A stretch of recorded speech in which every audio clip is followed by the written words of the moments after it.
So, welcome to another episode of the Trailblazers Experience podcast. And excited for my next guest, who is Tolu. Hi, how are you? Hiya. Thank you so much for having me. I'm really excited to be here. I'm so glad you accepted because I think this is going to be an interesting conversation, just in terms of all the things that you've achieved, the career direction you've taken, because I feel like it's a career direction that probably didn't exist 10, 15 years ago. And sort of people getting to understand there might be someone out there who's passionate about the same things that you're passionate about. So, really, really looking forward to this. But before we start, I'm always set the scene by bigging up my guests in terms of all the things they've achieved. And Tolu is known as a global D&I customer engagement leader. She is also a Black Tech Achievement Awards winner and has also been nominated for other awards such as the Burberry British Diversity Awards and also Women in Tech. Welcome to the show. Thank you so much. It always feels so weird when people kind of read out those things because obviously I know that I've achieved them, but it feels really weird to hear other people say them out loud. So yeah, thank you. I appreciate that. Yeah, and it's important to acknowledge that, you've worked so hard, you've achieved all these things and are making an impact, a dent in the industry, and that's sort of what we love to see. Yeah, definitely. So let's take it all the way back because I sort of want to understand how you started. I was looking at your LinkedIn and, your early years, you started as a management consultant analyst. Talk to me about your career journey and sort of how it's led to where you are right now. Yeah, definitely. And this is actually something that I do like to share because I always want to encourage people that where you start isn't always where you have to go and where you have to end up. And my Mhm, career is classic kind of Cambridge tale. So I went to Cambridge and I graduated with a history degree. And part of being in that Cambridge world and in that Oxbridge bubble, it does mean you mm, have access to employers in ways that perhaps people from other universities don't. So I actually had a lot of opportunities available to me. And at the time, you're kind of, how would I say, encouraged is the word I'd use. mhm, You're kind of encouraged to kind of pursue what they call the professions, right? So kind of law, medicine, consultancy, tax, accountancy, whatever it is. And so I was kind of encouraged, especially doing a history degree, to kind of try something out. And so I did a short stint. I did like a investment banking internship. That wasn't for me. So I ended up then doing going through management consultancy with Accenture. So while I was mhm, there, they had a number of what they used to call at the time people developer kind of roles, which were basically extracurricular roles that you do outside of your day job to kind of develop yourself as a person and develop other people. And so at that time, diversity and inclusion wasn't really a thing. It was a thing that people did on the side of their desk. So you worked in HR, you worked in benefits, you worked in recruitment, you did a bit of D&I on the side. So I also got involved in a little bit of D&I on the side.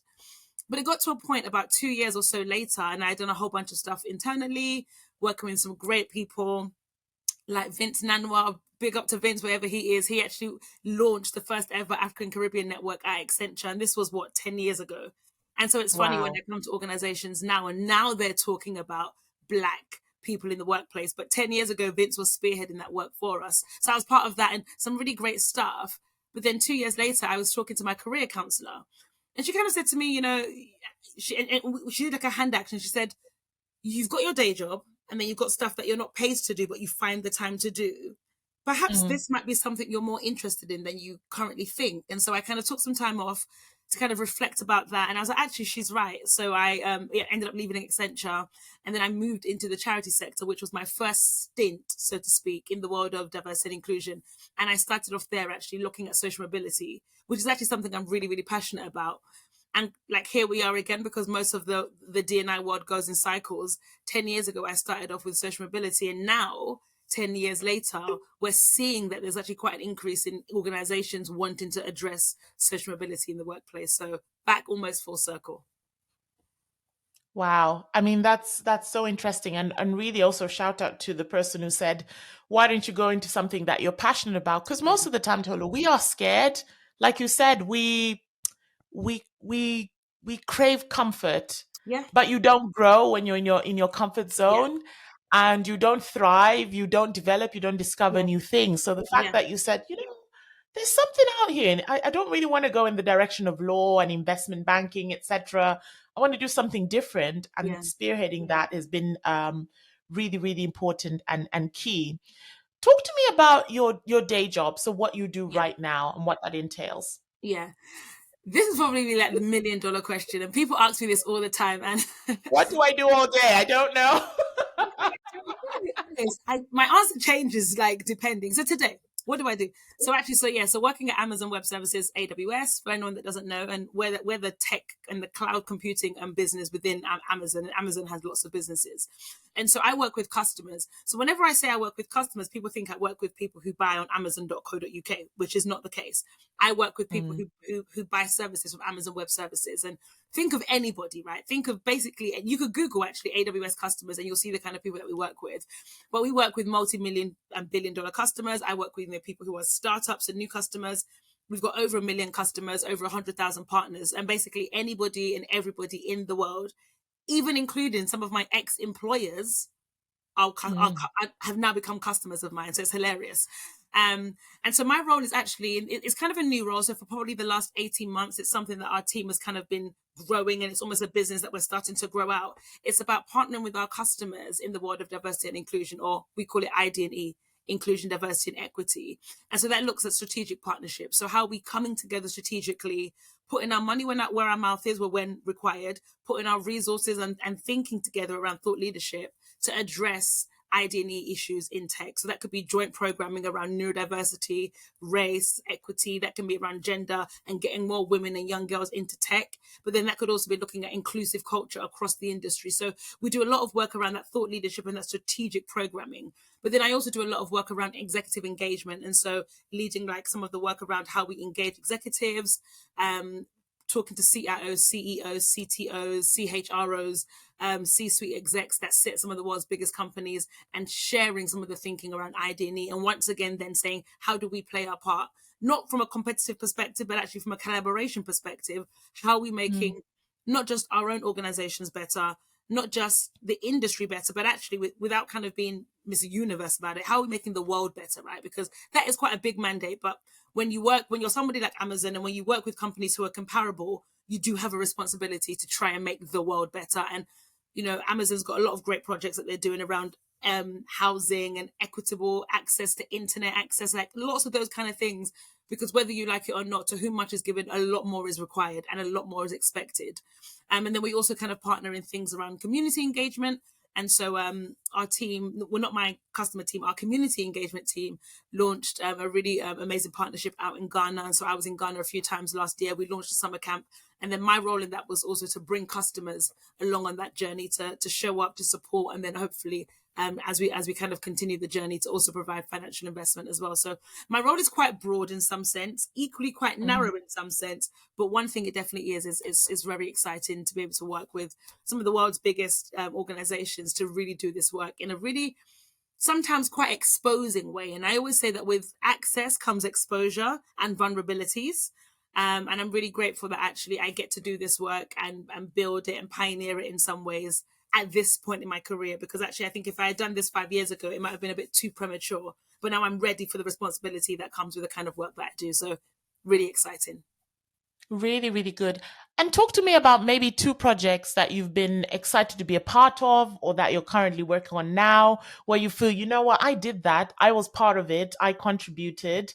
And what are some of the challenges do you think you face in your role? Yeah. I think the first thing I'd say before I go into my I did that moment is, in ID&E, I think sometimes people expect you to know every single thing about humanity. Oh, but that's your job. That's your job. But if you are a cybersecurity person, nobody would expect you to know every single thing about cybersecurity. They would give you some grace to have niche areas of expertise and other areas, right? When they say, And also to develop, isn't it? You're to constantly develop, developing, training, exactly, etc. they would give you the grace to get the qualifications to learn and to grow on the job. And I think sometimes when it comes to the work that I do, people expect that I know every single thing about every single strand of diversity, and I don't. And so the biggest thing for me is, how do I learn from others? How do I scale through others? And how do I grow things through others? And so my first proudest achievement, actually, or probably like my career, one of my proudest achievements is actually launching the first ever Autism at Work program in Amazon history. So Amazon, as the whole organization, across all of our businesses, we were the first, and you know, thankfully, I was able to be the person that launched that program for Autism at Work, and started off looking at obviously learning, but then actually I wrote the 3-phased approach for it, got the buy-in, wrote the business case to get headcount. So I did it, but then I handed it over to a core team and working with the business. So actually I was working with folks who had what I would call close proximity to autism. So either they were on the spectrum themselves, or they had like a child or a relative. And I really wanted that real close proximity to really learn, right? Because oftentimes, and I think especially in the disability space and the neurodiversity space, which technically comes under the banner of disability, a lot of programs are made for people without including them in it. So actually it's like, I will be the mouthpiece, I will be the voice, I will do the work, but actually I want to hear from you folks firsthand. How do we make this program something that really benefits not just you, but actually the next generation of talent coming into tech? So for me, it was one of my proudest achievements because it was a great opportunity to learn from people who are neurodiverse and in this specific case, autistic. But then actually it was also great because I partnered with a vendor who had autism. So she had autism, she had a husband with autism and a son with autism. So there was real subject matter expertise in delivering the content and the training. And then actually working across the business. So launching in 5 countries, launching in 3 business units, and taking the business on that journey.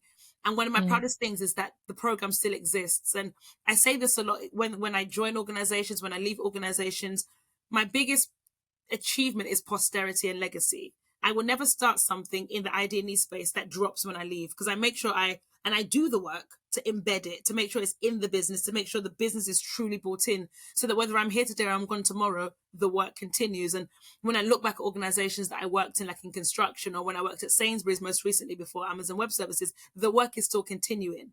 And that's something that I love to do. I love to look over my shoulder and say, hey, that work is still going. They're still making progress. They're still carrying on my legacy. And so Autism at Work was definitely one of my proudest achievements.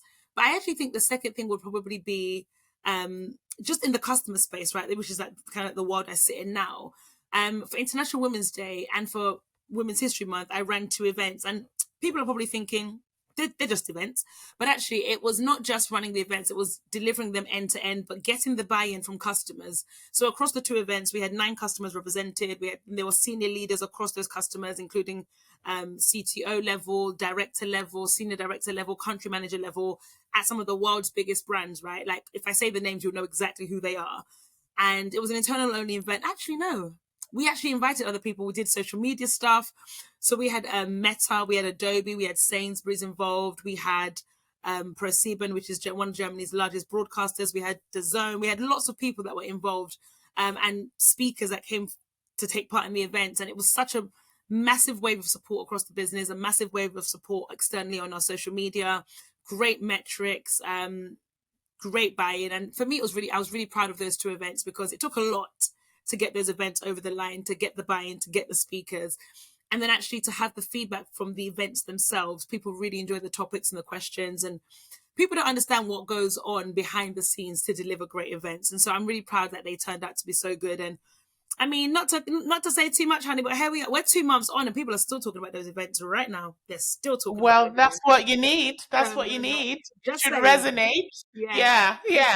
Yeah. I'm hearing here, Tolu, lots of things about your work ethic and your core values. Yeah. And before I spill out what I think they are, talk to me about what your core values are and your work ethic. Yeah. My core values definitely surrounds myself. I surround myself in terms of core values around the value of integrity. That's one thing that's definitely big for me. My mum used to say something from like a very early age, and she would always say like, your name is what you need to take you places, because she says like, if you go to the bank, people give you like credit or they give you a loan on the quality of your name. And obviously what she meant was like your reputation, your financial integrity, your ability to pay your bills on time. But ultimately it comes down to your name. They check your various factors across your name, and whatever comes back comes back. You know, people give you a Google search, whatever comes back against your name comes back. And so having that integrity and really understanding that your name is the thing that could make or break it for you. So integrity is really big for me, but then also authenticity, and not authenticity in the way that people preach, because people preach authenticity in the sense of you can just do what you like because you're being authentic. No, I'll be honest, authenticity also needs boundaries. Because I think to some extent, the fact that some people are showing up to work authentically is the reason that my work exists, because we have to counteract that in D&I or ID&E. Because people are coming to work behaving in ways they shouldn't be behaving. If we're honest, they're saying things they shouldn't be saying. They're treating people in ways they shouldn't be treating them because they're living their authentic self. Maybe I don't need that much authenticity from you. Maybe I need it to be boundaried within the context of professionalism. So I also believe Yes, it's more a thing with that, you know, people just saying what they think. There's a thing about exactly. also arrogance, ignorance, and just respect, you know, think Yeah, before you speak. That's exactly. not being authentic. It's just you being, you know, Yeah, you're out of pocket. It's usually out Helen, of really. pocket. Exactly. So Yeah. for me, it's like that boundary level of authenticity and bringing my true self to the table, because that's where you get the ideas. And I always say to people, like, you know, when you're interviewing or when you're talking to people at projects, I always say anyone can do this work, but it's how I do it that makes the difference. You know, I'm not any much cleverer than anyone else, right? Like, if you apply yourself, we can all be the same level of intelligent, but it's how I do it, how I think. And that comes Mm. from me being my authentic self, having the room to be myself and to see things in ways that make sense. And so I probably say those two things. Work ethic, I think I have good old fashioned Nigerian and specifically Yoruba work ethic, which is, and to some extent that served me well. But in other Hmm. areas, it hasn't, because it means that sometimes, and as I'm talking to you, I'm talking to myself, I'm not always boundaried in my work-life balance. And sometimes because I'm a high performer. I'm a high deliverer. I deliver with excellence. I come into organizations and I quickly make a mark, and people see my CV and they're like, wow, you did all of that and that. And I come in, I make a difference, I deliver, and I'm a go-getter. But I think sometimes it also means that organizations know that. So when they're deciding who to give stretch projects, who to give more work, who to ask to do things, they know that they can ask you, because they know that you will do it at speed, with accuracy, you will deliver the results, and you're more likely to do it than someone else. Or sometimes it means that when it means sometimes having to work a bit late to push something over the line, they know that you might be more willing to do it. Or even when it comes to things like dangling the carrot of a promotion. Oh, you know, if you do this, you might get promoted. They know who's motivated by certain things around progression, around pay, around achievement, and other people aren't. And so sometimes I think I also have to learn how to balance my work ethic in the sense that says, yes, I will deliver and I will deliver with excellence, but not at the expense of a healthy work-life balance, and not at the expense of actually being treated fairly and equitably in the workplace. So I'm learning as well, if I'm honest. But that's probably what I would say around my values and my work ethic.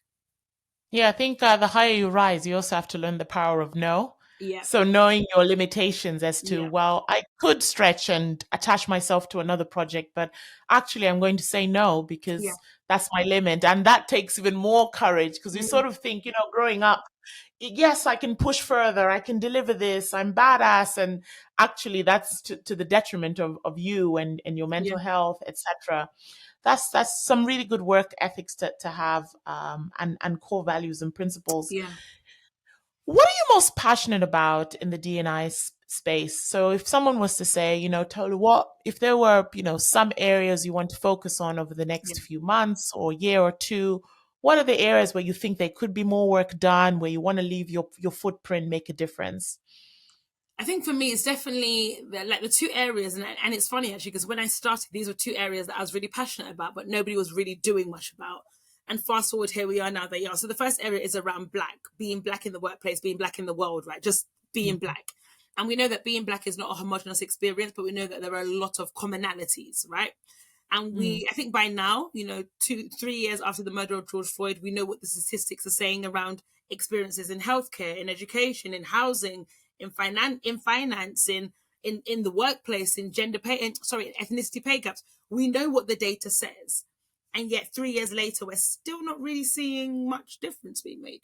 That's an area I'm really passionate about. And I'm going to be very outright. I'm a black woman. So, of course, I'm very passionate about seeing the Mm. advancement and the proper and equitable treatment of black people in society. I have everything to lose if we don't do it. The next generation of children that I will give birth to have everything to lose if we do not do that. So I'm very passionate about ensuring equitable and a fair experience for black women, black men, black people in the workplace and actually in the world. That's my first thing. The second thing that I'm really passionate about is also ESG. And so looking at that environmental, societal, and governance piece, and Mhm. really how can organizations really play their part to address gaps in the ESG model? Because for me, I see a lot of intersections, with ID&E and ESG. Like, it really is there. And it's not just in the S, which is societal, it's actually across many other areas. But I definitely think that that's something I'm really, really passionate about. And I think within ESG, you then can kind of almost push it out a bit further into the ID&E space, looking at social mobility, depending on the community that you're working, looking at disability, wherever you are, right? I'm also really passionate about sustainable development, and I do a lot of stuff outside of work, kind of like solar projects. You know, I love Uganda. I spend quite a lot of time in Uganda. So doing solar projects in Uganda, building wells in like Nigeria, like I'm really passionate about that outside of work. So ESG for me is a very corporate way, almost like a corporate Trojan horse to do that kind of work as well through a government, not through an organization's pocket. You know what I mean? So that's something else I'm really passionate about. Yeah, you've said it outright. So the organization I work for has became B Corp certified. So obviously it's all about people and profit. And I sit within the D&I group, core group. And one of the things that's been very interesting is we know we have a long way to go within the organization, but the first step was to collect the data, saying, well, what do we know? What do we feel is happening? But let's have the data now to say, this is where we see the areas and the pockets, and working on that. And there's so much to do.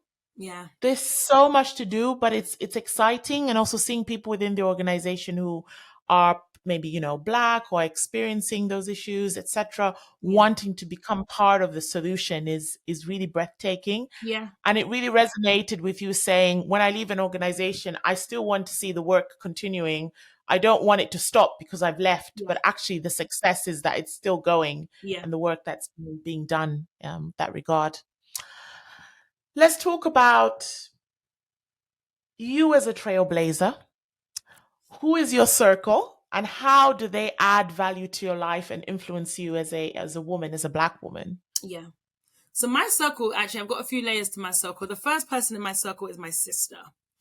And it's really funny. Sometimes, like, I don't say it to her face, and if she's listening to this, sorry, but I refer to my sister as one of those medically trained dogs who can sense when something is wrong. So you know how sometimes you have like medically trained dogs who can smell when someone has like a cancer or a growth, or when they can tell that someone's about to have an epileptic attack or something, right? My sister's that. Yeah.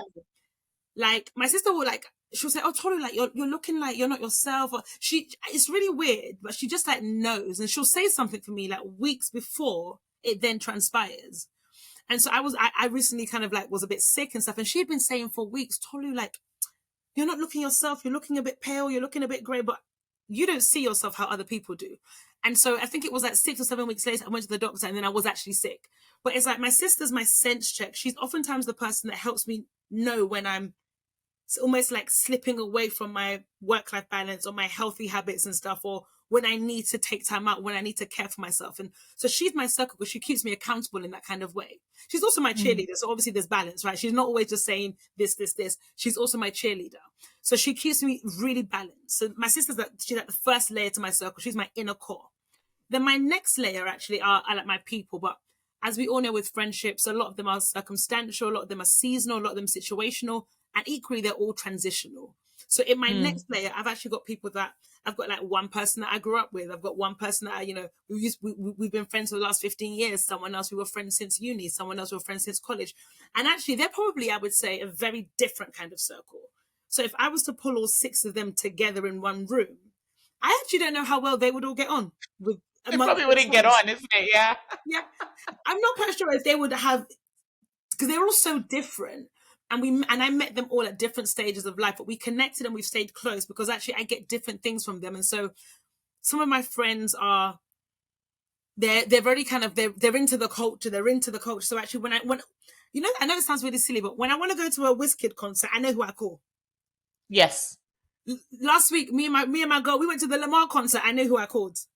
Yeah. When I want to go to, like, and obviously I'm using music in a really trivial kind of way, but when you want to do certain things, I know who I call because I know what I get from them and I know how we stretch and what I give. And so that's my next circle. It's quite a dynamic circle and it's quite a different circle, but they help to serve quote unquote different needs and purposes in my life. And I know when I want to have a little, a joke, or I want some career talk, or I want to talk about church, I know who I call in that next layer. And then my last layer really are like my elders, my mentors, the people who have gone ahead and they can let me sit on their shoulders and keep me steady.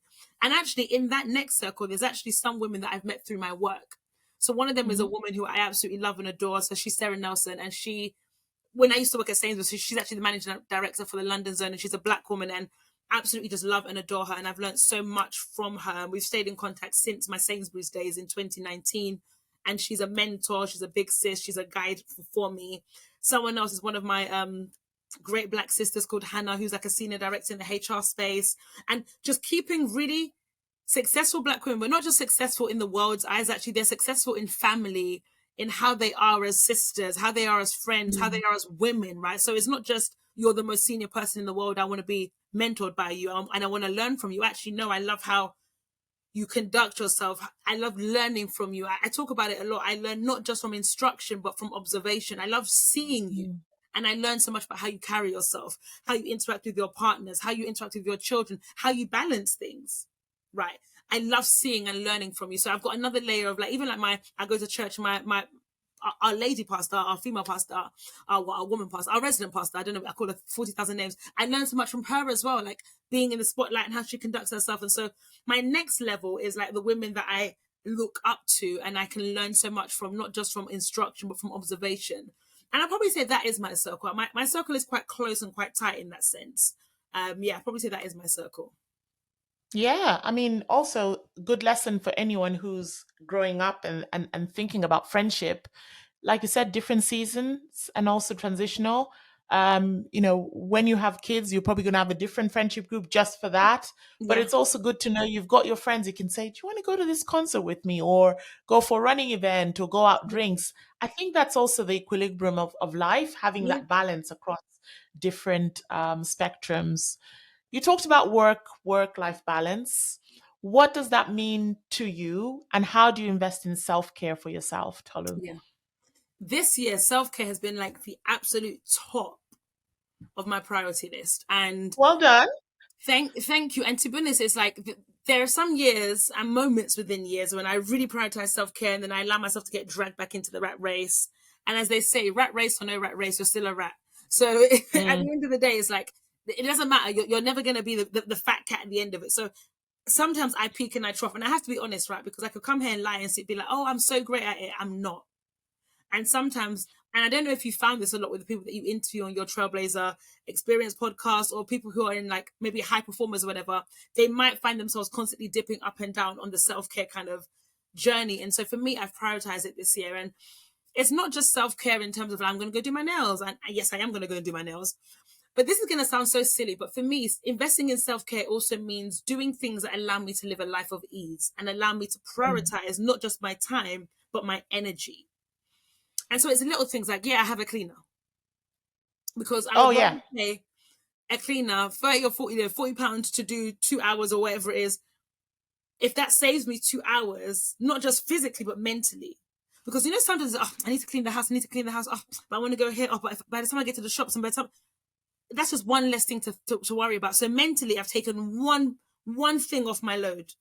Or it's little things like sometimes, I don't know, like sometimes I might pay for somebody to come and do a service for me, stuff that I could do myself, but actually the time and the emotional and the mental energy that it will take for me to do it, I work too hard. And I'm also, I understand I have a level of, I'm grateful at this position in my career that I work too hard that if I have the disposable income, I will use it to do things that make my life progressively easier rather than always having to do everything myself. And there are some things in some seasons, like I love gardening. I will garden.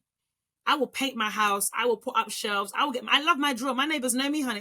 There's a hole in somewhere. I'll get my drill out. I will fix my boiler. There's been times when I can do stuff like that because I had the mental bandwidth to do it. In other seasons, I don't. If you like, they say if it's whatever it costs, I need you to come and help me do it. Because mentally, at this current season that I am, self-care means lightening my mental load. So for me, it's not just like, the beautifying, which we oftentimes associate with self-care and Mm. holidays and dinners and stuff like that. For me, it's actually in the practical things, implementing things that make my life easier, because that's where I am right now. And that's actually contributing quite positively to my self-care. I love that. Having the bandwidth to live your life with ease, making Yeah, life easier. I need it. That is a good one. I Yeah. need it. And also, like you said, we need to step away from these things that self-care is, yes, getting your nails done, makeup. It's the little things, It is. It's It is. having that 10 minutes of calm. That Yeah. is self-care. Yeah. Having a cleaner. You've really, that's hit the nail on the head. And you're so right. People do share. I've had some people on the podcast who are, not investing in self-care because they're going at 100 miles an hour. Yeah. And it's something as simple as, taking a walk. Even if you start with 10 minutes, Yeah. 10 minutes, take a walk around your block, around your Yeah. office. It will then incremental over time. It will then increase, but Yeah. you have to start somewhere for sure. Yeah. And talking of walks, actually, like walking is like my primary form of exercise. And so my sister will always be like, "Have you been out for a walk recently?" And I'll be like, "No, I haven't." And that's when I realized like, oh, like I'm not even making the time to go out for a walk. And even like now that the weather's nice, it's just like if I'm working too much, I'm so tired, I can't even go for a walk at the weekend. And I've got such beautiful parks that are just literally around the corner from me. And so one of the things that I do on occasion is I will take a walk-in meeting. And that's something actually that when I was at Sainsbury's, they started. So like you could take a walk-in meeting. And so 9 out of 10 times, if you're not presenting and you're just on the call to contribute or to listen, yeah, just be like, okay, FYI, I'm walking. I'll come off mute when I'm going to speak. And you just have your headset in or whatever, and you walk. And that makes such a difference. So even at Amazon, sometimes, yeah, I would take a walk-in meeting and I just need to go out. I want to take off my glasses. I don't want to sit in front of a computer screen. I've been here all day. I'm taking this last meeting as a walk-in meeting. And if you want to hear from me, forgive the cars going by, forgive the sound of the cats that are meowing, forgive the sound of the trees that are brushing. I'm outside. And so, yeah, walking is so important and you can incorporate it into your day if possible as well. They also say, your most creative ideas or thoughts come when you're not actually sitting at your desk.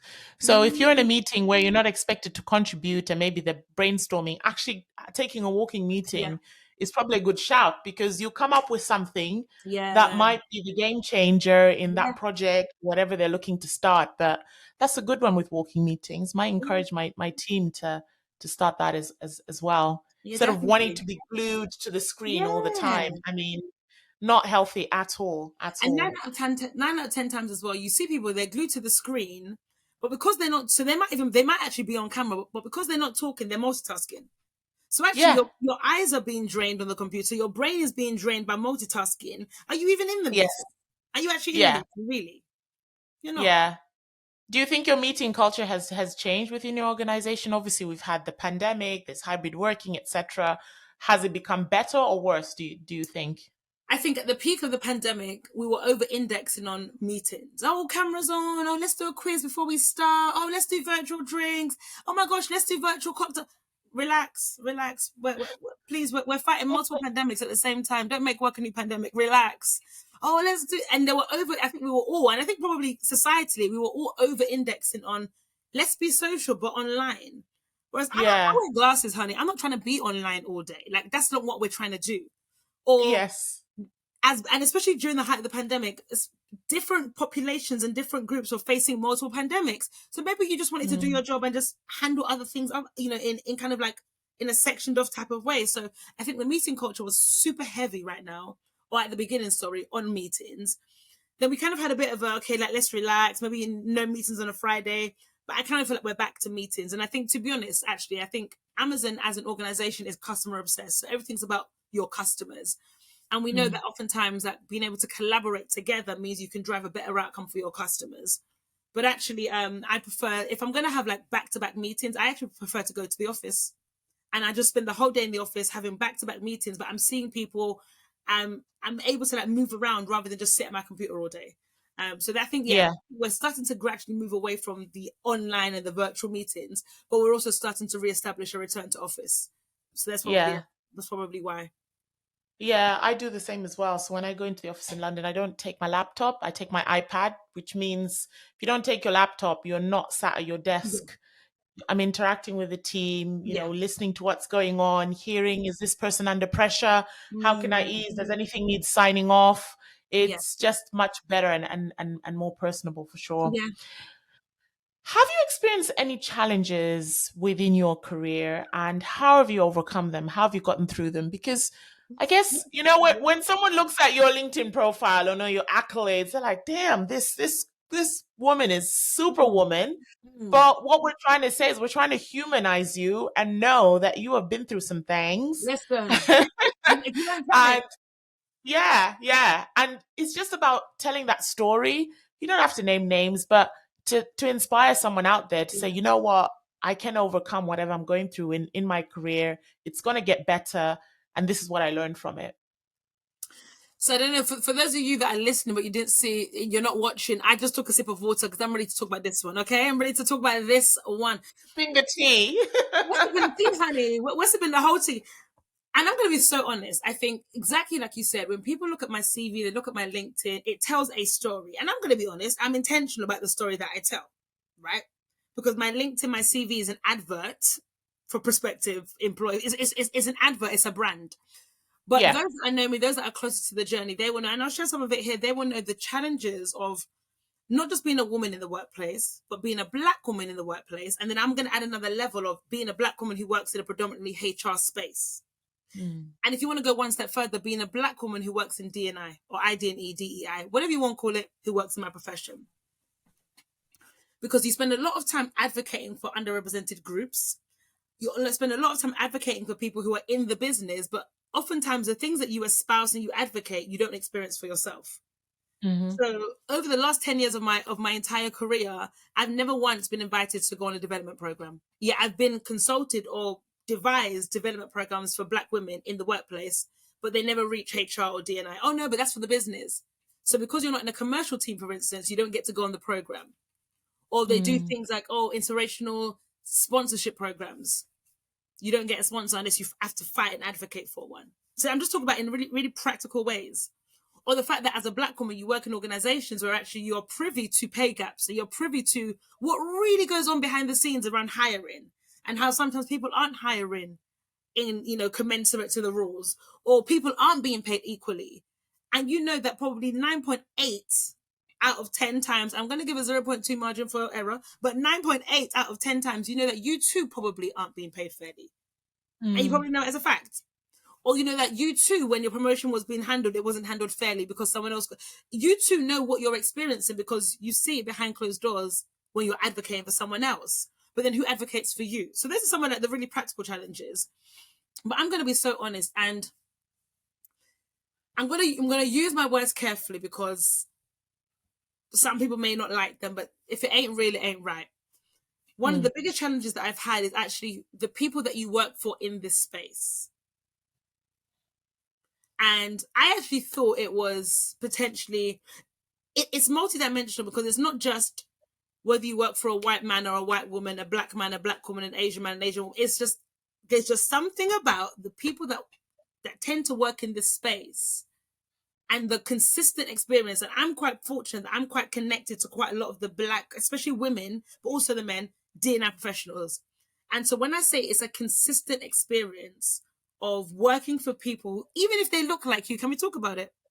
Yeah. Even if they look like you, exactly like you, still facing microaggressions. Okay, what? Hello? Are we not? You look like me and I'm still facing microaggressions. That's scary. Oh my God. Or you don't look like me and I'm facing aggression. Forget micro. I'm facing aggression. Or you look like me or you don't look like me and I'm facing the same things. And so there's something about sometimes the people that either do this work, and I'm going to be honest, there's something about the people who did this work probably, and I don't want to use the murder of George Floyd as a watershed moment, but I've noticed a stark difference in the people who are now doing this work post George Floyd, and potentially the why, the reason, and then the how, whatever, right? It's not for me to speak to anyone's motivations, but I've noticed that you will find somebody who, you used to be a lawyer your entire life, or you used to be in finance your entire life. You used to be a banker your entire life. You used to be a marketeer your entire life. And now you're in D&I. But you're also Black, or you're also maybe a gay man, or you're also a disabled woman. And now you're in D&I. And it's almost like our organization's setting people up to fail because they have people who understand a lived experience, but don't understand the actual breadth of experience requires to do this work and to do it in a way that abides, right? We talk a lot about, we both spoke about posterity and doing work that abides. But then it also means that you don't always have people who can truly understand the emotional labor that's required to do this work, and then also understanding what people are truly giving you to do this work and to do it excellently. So I often think that a lot of D&I professionals are mistreated by the people and the organizations that they work for. Because people don't truly understand what it takes to do this work. They think it's just, oh, it's an add-on.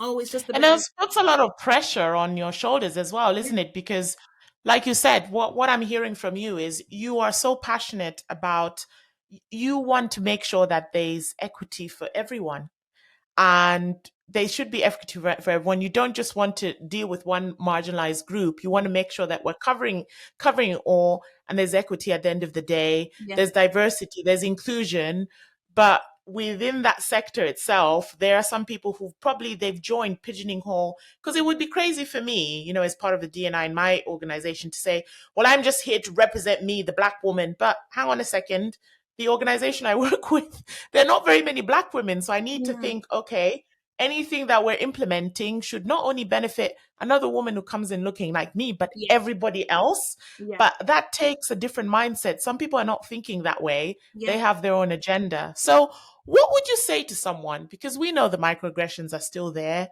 to, if they're ever put in that situation, how to handle it? Any tips? Because the reality is, it's still going on. It's still happening. Yeah. What can we do? Are there any like practical tips to help those who might be in the situation in the future?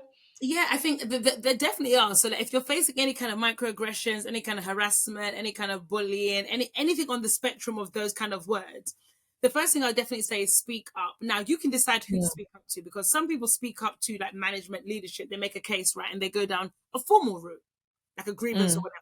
You could choose to do that. I've never done that, but you could choose to do that. To do that, you need to have your receipts. You need to make sure that you're documenting what is going on. You need to make sure you're keeping emails. You're writing down things that are happening. Sometimes, and I sometimes support people who are going through this process. And it sounds really awkward where, you might have a meeting with a line manager or with the skip level or whoever, and they're saying things you don't like, but actually you will have to write that down and say, hi, so-and-so, thank you for your time just now. Just to recap. Just to summarize. What I understood and took away from the meeting.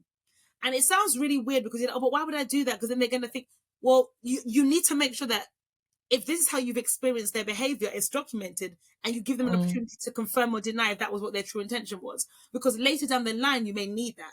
So at the time, it seems almost like you're overdoing it. It seems like it's almost like, oh, but that's going to be suspicious. But if you know you're having a negative experience with someone, you're going to need to start documenting things, which sounds really scary and it sounds really weird, but you're going to need to do it. So if you want to go down a formal route, you need to start making sure that you're doing that. Or even something as simple as if you're in a meeting and you're being spoken to in a way that you don't like, sometimes you might even want to speak up in the meeting and say, oh, sorry, so-and-so, I just noticed that you actually, you used a derogatory word towards me, or you spoke to me in a way that I'm not happy with. Did anyone else on the call also experience that? Because you may also need to gather witnesses at some point. So that's almost at a formal level. But then there are other informal ways that you can do it. You can speak to people offline and say, oh, hey, I've noticed, you might have a trusted counselor, a trusted friend in the workplace, or somebody even outside of your workplace, right, who can give you an objective view. And you might just say, well, actually, I've noticed that when I'm in a meeting, this person speaks to me a certain kind of way, or they treat me a certain kind of way, or this person does this. How do you think I should play it, right? And you get someone else's opinion, gather their perspective, because sometimes they might be like, oh, that's just what that person's like. Now, that doesn't make it right, but it might give you a little bit of relief that it's not just you. The next question then becomes, if that's what that person's like and it's not right, maybe that's a conversation to have with somebody like HR and say, hey, we've got this person who always belittles people, every single person in the meeting. I don't think this is inclusive behavior. So it just helps you to benchline, is it you or is it the person? I definitely think you need to have a trusted community in the workplace, and that could be a mentor, that could be a trusted friend, a trusted counselor, like I said, somebody that can provide you the encouragement, because going through those kind of experiences can be quite emotionally draining. So you want to have somebody that can provide you with that coaching and that encouragement. And then, like I said, you can decide if you want to go down a formal route, an informal route, if you want to speak to the person directly, or you want to speak to your manager or your skip level, because if it is your manager, you might not want to speak to them. But then this is the last piece, then, Tola, that I'm going to say, and people may not always like this, but if it ain't really ain't right, sometimes walking away is more powerful than enduring.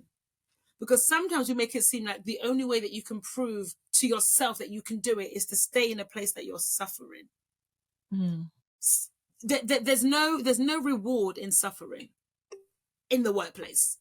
Because I always say, someone else can pay your bills, honey. Like, if they're hiring, they're hiring. Like, are you hiring or not? So staying in a place, and I've seen this time and time again, and I've actually almost had it happen to me where eventually the environment, the people, whatever it is, they start to erode away at you. It starts to eat your confidence. It starts to eat your self-doubt. You start to gaslight yourself to the point that you can get so low that you then can't leave because you don't have the confidence to leave. You don't think you're good enough to go anywhere else. You don't think anyone else will hire you. I see this time and time again where people stay. I talk a lot about overdue and unripe fruit. Like there's some times in life where you sow your seed and you're like, actually, I want to wait for my harvest because I've labored here. I need to see. Like sometimes people say, okay, they've got a promotion coming up. They want to wait to get the promotion and leave. Wait till they get the pay rise and leave. Wait to get the shares and leave. Okay, maybe you've got a timeline. But then there's other times where you're like, well, actually, I've got seed in the ground, but I'm not fitting to wait for the harvest. Because by the time this seed bears fruit, it's going to be rotten. Have you ever seen sometimes that you go to farms and then you're waiting for the harvest and the harvest comes and half of it's been eaten underground by lice. It's been eaten underground by bugs. Some of the harvest that you're waiting for has been eaten by bugs and you're waiting season upon season. And by the time it finally bears fruit, you realize the fruit is rotten. And the point I'm making is that you don't have to stay everywhere just to endure. Sometimes we talk about it in relationships. If you had a friend that came to you about being in a really bad relationship, you'll tell her to leave. You'll tell him to leave. So why not in the workplace? So sometimes I say there are times where you stay and you fight, but other times you go.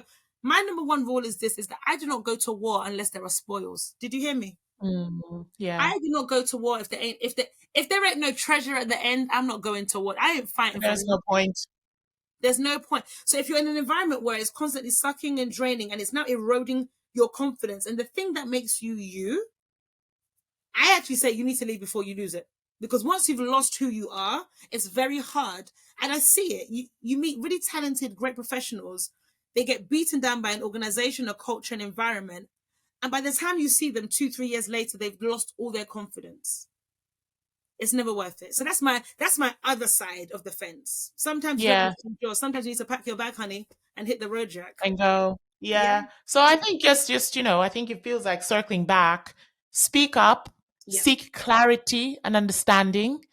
And if that works, escalate, but also know when to let shit go as well. Yeah. So let shit go might be just letting it slide because really it's nothing, or letting it go and just saying, well, this is not the place for me. I need to go. But make sure when you're leaving, you've got a plan B. So we don't want people unemployed and able to pay their bills because, they were trying to prove a point. It's understand when it's time to leave or not. But it's tough. It's like everything in life. You have to weigh out your options, understand, is it worth it? Is it worth the fight? What's actually on the other end? And you're right, suffering is for no one. There's no winning in suffering, for sure. Let's talk about you in terms of your, personal, professional life. What is your end game? What does 5 years look like for you? Because I feel like you're ambitious. You're going places. What do you have set in your sights? Do you know what's funny? Actually, I don't. And this is gonna sound so weird. I at this present moment, as we sit right now and as we stand, I can't tell you. And the reason is because my world when it comes to D&I is still evolving. If you had told me even 5 years ago, 6 years ago, that people now have chief diversity officers, I probably wouldn't have believed you because it wasn't a thing 5 or 6 years ago. Yeah. If you would have told me 10 years ago that people are now pledging commitments around race equity in the workplace, I would have said, what? Because 10 years ago, we were still getting ahead around gender. And so sometimes I think the world that I sit in is still evolving that actually I don't even know what the next 5 or 10 years could look like. I know that for me, I know that one thing that's important to me is that I want to always be in an environment that is challenging me, helping me grow, but also that gives me an opportunity to be at the front of powerful conversations. That's something I'm passionate about. And so when I first came to Sainsbury's, my predecessor, Janine Francis, who now works at LinkedIn, she did some great stuff. And I was able to kind of stand on her foundation and then build and be at the forefront of really driving conversations around race, not just for the employees, but actually pioneering on the customer front. That was something really important to me because I was really passionate about it. And I could see that because I've been in D&I full-time for the last 11 years, but off piece a bit more than that. I can kind of sometimes see where the trends are going next. And so when I came into Sainsbury's, I was like, this race thing that we're doing now, believe me, we're ahead of the curve. And then I joined in June. Okay, 11 months after I joined, George Floyd. So all of the work that I had been doing set us up. 3 weeks before George Floyd was murdered, I'd already launched Let's Talk About Race training.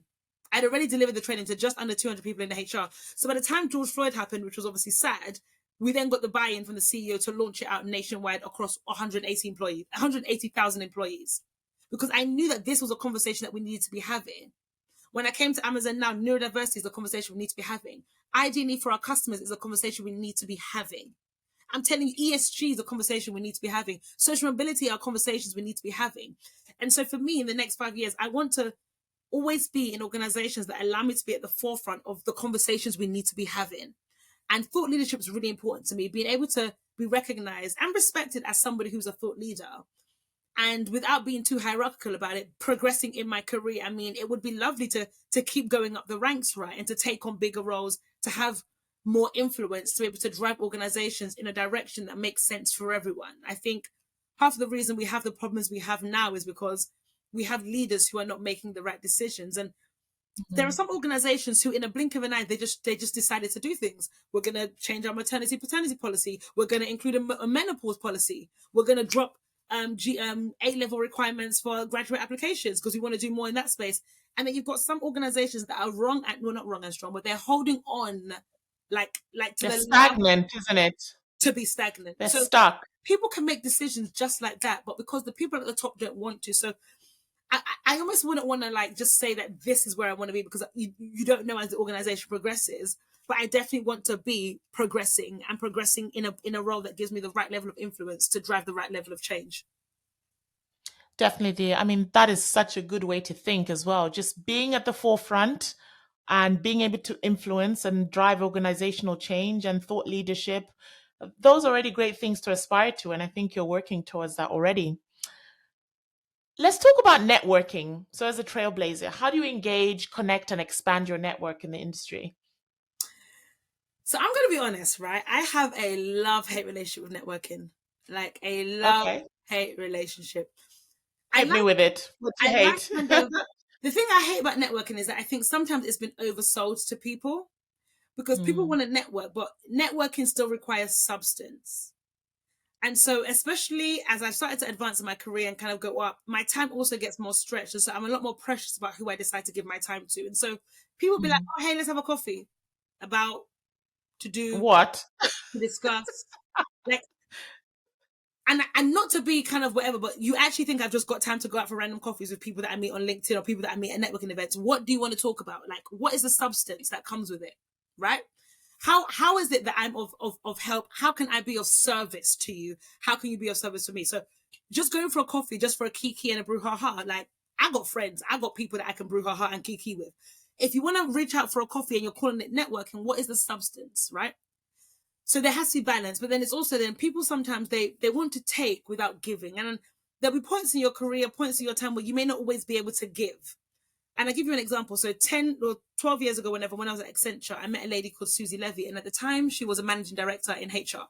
No, she was a managing director in one of the HR functions, one of the HR consultancy functions or something like that. And I did that thing that they tell you, reach out to a senior person and ask them for coffee. Hate it. I think that's rubbish advice, but whatever.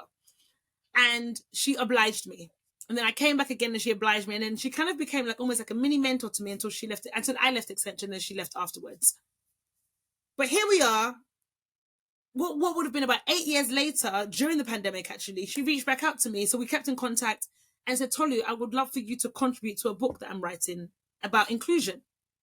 So even though 8 years ago, I wasn't of service to her because I was so new in my career, there was nothing I could really offer her. But here I am 8 years later, a lot more established. She pivoted. And now she's writing a book on inclusion from some of the work that she's been doing. I could be of service to her. We had sustained a relationship for 8 years. Her book launch is actually next week. She actually sent me the book. I did a post about it on LinkedIn, and I contributed to her book. And there's a quote in there from an interview that I did in her book. So that networking in that instance paid off because I was eventually of service to her. So there are some times where it's not going to be, I have a coffee with you today, you do something for me tomorrow. No, but there'll be something long-term in it. So sometimes think of how can you be of benefit to somebody? So that's why sometimes I don't like networking. But I do expand my network through meeting people. Like, I love meeting people in real life. I go with people's energy quite a lot. Like, I vibe off people. And so respectfully, I don't care if you're the most senior person in the room. If you're dry, if you're boring, if you're standoffish, I will literally be like, well, thank you for your time. And Like I'm not about to endure people. I don't like to endure people. I don't like to endure things. I'm not about to do that. I like to enjoy my experiences with people. So I will go to meetings, I'll go to environments, and I'll meet people who feel warm, who feel receptive. I honestly don't care if you're the most senior person in the room. I honestly don't care. I go off how people feel, and that feeling that you get when you're with people. You know, I like to talk about meeting me as an experience. Like, you will have the Tolu experience. You will have it. That's the experience. And if I can be of use and service of you in any other area of your life, that will come through the relationship that we build. I've got people that I don't even know. I mean, one person, I ended up like being the signature on their mortgage application because we had met one time ago and we kept a relationship. There are people now who, like, I'm now the godmother to your child because we kept a relationship. There are people who, because we kept the relationship, talking of Sarah Nelson, who was my mentor at Sainsbury's is now one of my customers. She did the event. She was one of the people that did the event for me in March because we kept a relationship. So I build relationships almost anywhere, but it has to be authentic. It has to seem genuine. And then from there, I almost use that as a platform to network, if that makes sense. Yeah, I think that the motto is network to build relationships, to build authentic ones. Yeah. And not having an end game of, oh, the reason why I'm talking to you is because of X, Y, and Z, but Yeah. build that rapport. Find if you have something in common. You know, it might be music, it might be arts, it might be, and through that, that's what you'll be remembered for when that person wants to pick up the phone once you've, you know, built that rapport. So that's sort of good advice to give as well. Yeah. So circling back, 3 trailblazer tips you'd love to leave the audience with for anyone out there. My first tip is, to be a trailblazer, you have to remember that somebody has to go first. Because you're blazing a trail, you're not following an already beaten path. So if you're going to be a trailblazer, you have to realize that somebody has to go first. And I talk a lot about that, especially when I'm like mentoring people. It can be scary when you're the first. And I speak as somebody who, for a long time, I was the only Black person in a room, the only Black person on a trading floor, the only Black person in a meeting. Sometimes even now, the only Black person in a regional team, the only Black. And I think now I'm over it. But for a long time, it scared me until I realized, well, somebody else would have been the only Black person. Like, if you're the first, you're the first. And so it means that actually you have the opportunity to really set the tone and to really set the standard. And without playing into kind of like, without playing into almost like Anglo-centric beliefs around professionalism in the workplace, I also know that if I'm the first Black person or I'm pioneering in a space where a lot of Black people are represented, I have to make sure I put my best foot forward. Because as terrible as it sounds, people can then be like, oh, well, actually, you know, I met this Black girl called Tolu and she was all right. And they may be more likely to give another Black person a chance. And I know that's terrible because that's not what it should be like. But we also have to wake up and smell the roses. Like, we all know what it's like when you're following in the footsteps of another Black person and it's the coded language. Oh, so-and-so never did anything when they were here. Oh, so-and-so was lazy. And obviously we challenge because I don't like that behavior. But what they're saying is, oh, another Black person. Is she going to be just like the person we had before? So when you're a trailblazer, you have to acknowledge that somebody has to go first. And if you're the one that's going first, remembering that in going first, you're also opening the door for people behind you. That's the first thing. The second thing is, as a trailblazer, I cannot stand, and you can put me on record, I cannot stand people who want to always be the only one. I can't stand it. Because on the one hand, it's like, oh, I'm the only Black person here. But on the other hand, people are gatekeeping so that they can always be the only one. You want to be the unicorn. You want to be the special one. Now, for me, I don't believe in sending the elevator back down. I will stop at every floor. I see it a lot. And, oh, yeah, you know, when I get to the top, I send the elevator down. No, honey, because do you know how long it's going to take for you to get to the top? And you mean to tell me that as you're going to the top, you don't want to lift as you climb? I will lift as I climb. In particular, my heart's desire is for Black people, Black men, Black women. I will lift as I climb. Because I don't want to be the only one. Why should any form of success feel lonely? Why should I be isolated as the only one? What's that? No. So yes, you're a trailblazer. You're going to go first, but don't be the only one. A real trailblazer is blazing a trail for somebody to follow. Or else you're just taking a walk. If you want to be a trailblazer, somebody has to blaze in your trail. If not, you're taking a walk. So the first thing is, don't be afraid to go first. The second thing is, do not desire to be the only one. Stop the elevator at every floor, lift as you climb. And then the last thing I'd also say is that to be a trailblazer, you have to have a level of confidence. And people talk about it now on social media, like delusional confidence. And even though you don't want to change who you are, my guiding motto, and my brother said this to me actually, is what would a white man do? That's my guiding motto. Hello, somebody. And what's interesting now is that at Amazon, I have I've got 2 mentors, 1 sponsor, and they're all white men to be specific. And I've had a very different experience being mentored and sponsored by white men compared to when I was being mentored and sponsored by women or Black women. Very different experience, because they look at me with a really subtle level of naivety where they don't see me as a Black woman, they just see me as talent. And therefore, if you're talent, you should do this. Let's apply for that. Let's go for this. Let's reach out to that person. Let's email that person. They're not saying, oh, because we're Black, okay, maybe we have to go through this person to get to that person, to get a coffee, to then go. They're like, what would a white man do? And that's what they're teaching me. A level of really subtle, confident, like, they don't have to think about the things that we think about as Black women. They're just going to go and do it and get it done. And they're like, well, you're on par, if not greater than some of the people that I work with. You're talented. Why should you not? So I've learned even from them, it's rubbed off my mindset as a reminder, what would white men do? And whatever they would do, go ahead and do it, sis. Go ahead and do it, bro. Go ahead and do it. Have that level of confidence, not just the regular level, but that even that one level, as people call it, that delusional level of confidence, that what could I do if I knew I wouldn't fail? What would I do if I knew that success was my only outcome? Like, I would only ever succeed. What would I then do? I would reach out to that person. I would make that phone call. I would take that risk. And obviously we know that in reality, we don't have the same, safety nets and whatever, but just at least in your thinking, stretch your thinking to say, hey, the world actually is my oyster. In reality, there might be a few more obstacles, but actually stretch and think big, because trailblazers are big thinkers. We think big. Envision the future and work towards it. So those are my 3 tips. The first thing is, don't be scared to blaze the trail, because somebody has to go first. The second thing is, do not seek or desire to be the only one. Lift as you climb and bring people up with you. And the last thing is, think to yourself, what would a white man do? What could you do if you knew you wouldn't fail? And then envision that future and work towards it. And those will be my 3 tips. That's amazing. It's also just getting rid of that inferiority complex, isn't it? Right. Inferiority complex and imposter syndrome are, the key things that stop people in their tracks from doing anything, and having that blame culture. Oh, it's because I'm this, or it's because I'm Black, or it's because I'm a woman, or it's because I'm short, or it's because I'm fat, or it's because I'm gay. Well, no, like you said, your mentors just see you as talent, as Tolu, and just say, right, you're going to do this. How are we going to help you achieve it? This is the way we're pushing forward. They're not thinking of all the the negativity that comes in our thoughts sometimes. So it's a really good tip to give.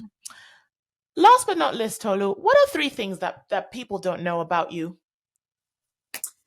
3 things that people don't know about me. I love music, and maybe you might know this about me, you might not know about me, but I love music. And I talk a lot about work, actually. I'm deceptively social. So people meet me normally for the first time, and I come across as super social, super extroverted, super energetic. But that's because I almost gear myself up to those experiences. On a day-to-day, I go to the office and people are always quite upset. I will spend most of the day in the office with my headphones and listen to music. I ain't finna talk to nobody. I just ain't finna do it. I ain't finna do it. And not leave me alone. I've come here to work. So people always, I'm deceptively social. And it's I like to be social on my own terms. And music is my sanctuary, because it means I put my earphones in and I'm just able to create a world. And not everyone can work with music. I actually think better when I'm listening to music. But I think there's also something about growing up in the house that I did. I wasn't used to silence. So actually, even when I moved out and I live by myself now, it took me a while to get used to silence. And I filled silence with music. So probably there's something to do with that. But the first thing is that I love music. And so much so that, especially in a work context, I'm very deceptively social. I will sit next to you and you can be my bestie at work. I ain't finna talk to you. But you know what's funny? I will talk to you on IM while I'm listening to music. You're one of those. Bloody hell. The bass is dropping as we speak. This is my favorite music. Oh, I've got to start the song again. Okay, you've ruined it now. Yeah. Kind of thing. So the first thing is, I love music. Music helps me to kind of think and envision. Music helps me to be creative. I think the second thing is that people wouldn't know about me is I love to travel. So I've been to, I think, just under 50 countries in the world, which is almost 25% of the world I've seen. And I think the older that I get, actually, I used to travel a lot solo when I was younger. Like I used to travel. I was very reckless and very kind of free spirited when I was younger. I used to travel all the time. Sometimes I would travel like 9 times a year. But I think at the time I was using holiday as escapisms from work, because I hadn't yet built a life that felt wholesome, and I hadn't yet built a life that I didn't need to escape from. Whereas now, actually, I know that I can go on holiday, but I've got so many great things that I can come back to. So actually, I've taken less holidays probably in the last few years than I did in my earlier years. So travel is something that I really love. And then the last thing about me that people may not know is that I'm a quadruplet. So there's 4 of us that are doing at the same time. That's my party trick. I love to whip it out at the end, my party trick. You know what? When you're talking about how your sister knows when you're not feeling, I was like, is she a twin? Because that's usually that twin sensor thing. Explains it. So my sister had a baby 6 months ago, and when she was in labor, I was feeling the pains, and you can't tell me otherwise. You can't tell me otherwise. I was feeling the pains. I even like vomited at one point. Why am I vomiting? That's what you missed out at the beginning of your story. You should have said that. I should have started with that. So that's what people do. Yeah. I'm a quadruplet, and so when I talk about like not being used to silence, like we have our own little thing. And actually, it's funny, like when my sister got married, and obviously, like, you know, her husband, like him, like gelling into our dynamics. But he's been around now like for 7 or so years, so he's used to our dynamics. But I think we forget that we have a dynamic until other people come, and we're like, oh yeah, we do have our own little dynamic and how we talk and all that. So yeah, so that's my party trick. I'm a quadruplet. Amazing. And lastly, you talked about mentoring. So are you a mentor yourself? Do you mentor? Yeah, I got a handful of mentees that I mentor. And because my heart is so much for like our people, it's like I'm like, okay, I've got too many mentees. Then someone else comes on, okay, just take one more. But actually, come on in. You get.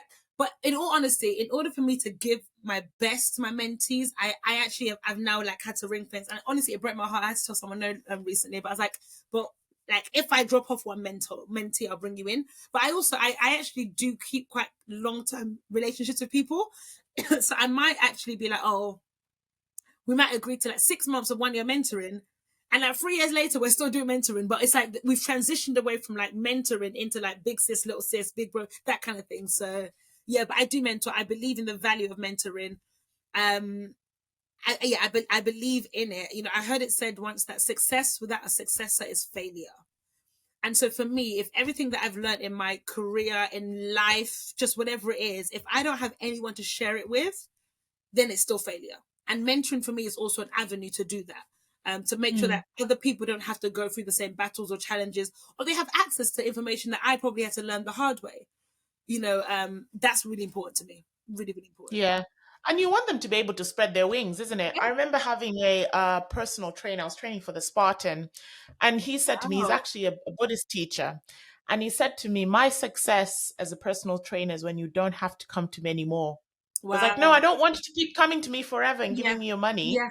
I want you at some point to be able to train yourself, you know, and stop coming here. And I realized it because I haven't trained with him for a while, and I can, you know, train on my own. And that came to my mind saying that is actually, if you're a good mentor, then you've done your job well. If they can spread their wings, because it means they've learned something from you as well, for sure. Tolu, this has been amazing. You are definitely inspirational. You are definitely a trailblazer.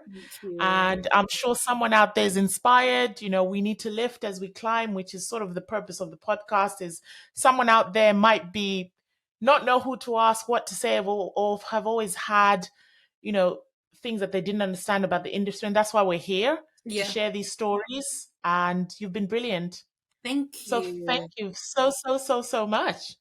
My pleasure. Thank you so much for having me. And I'm so grateful to be a part of this. Like I don't take these opportunities for granted. So thank you for allowing me to share my story, share my tips, and just to hopefully inspire somebody somewhere. So thank you so much. I'm so grateful. Brilliant. So for everyone out there, this has been the Trailblazers Experience podcast. Please remember to share, subscribe, follow. We are on all streaming platforms. You can watch us visually on YouTube or on your run, your commute, your walk, anywhere where you think you need that headspace to learn something different. And on that note, see you next time.